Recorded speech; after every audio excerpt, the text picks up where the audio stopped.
So here are 4 whammy bar techniques. Whammy bars are pretty cool if you got them on your guitar. Frankly, I don't like an electric guitar unless it has one, and if they made one for an acoustic guitar, I'd be all over it. Anyways, the 4 techniques I have are going to be dive, diving up, tap, and then tap and dive. Now we have 2 options anytime we're going to use our whammy bar. One, we're going to be trying to stay in tune, and by that we're just going to try to go back to the original note or chord pretty often throughout our whammy bar explorations. Or 2, we're going to throw the idea of being in tune out the window. Alright, so for the first one, dive, this is a pretty common one. I think everyone basically does this when they have a whammy bar.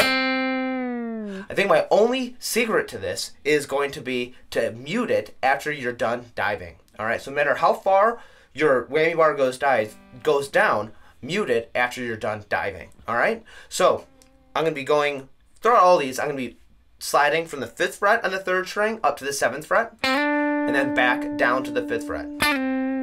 Alright, just so you can kind of see this in the middle or at the end or the beginning of a phrase. Alright, so here we go. Here's a dive.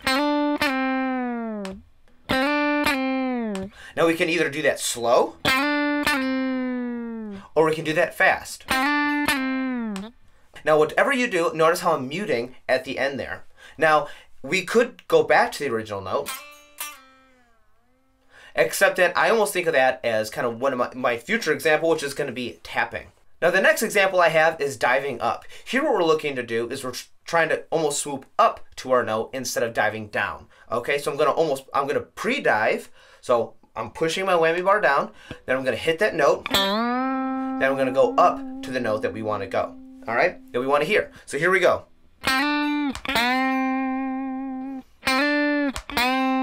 So instead of sliding back down to the 5th fret, I'm actually sliding up. Now I'm going to go back to the 5th fret, pull down my whammy bar, push down my whammy bar, let go after I hit it.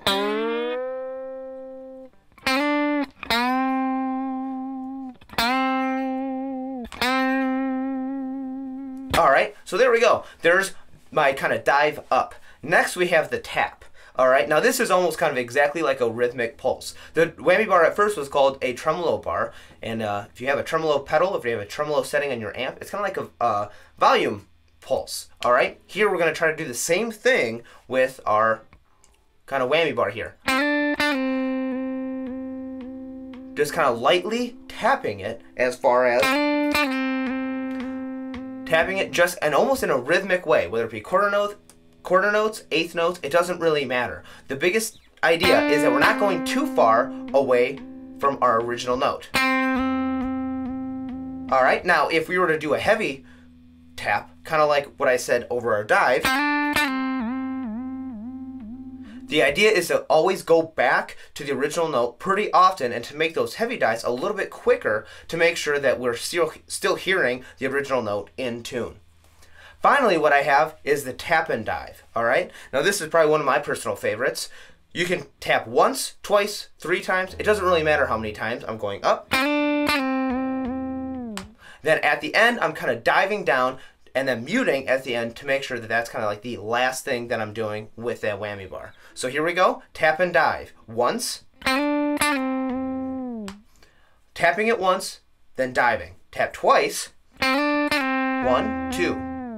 With the dive at the end. Tap 3 times. 1, 2, 3. Now, kind of the last thing I'm doing is diving at the end of that. Anyways, I hope that gives you some cool ideas that you can use your whammy bar for. Alright, thanks.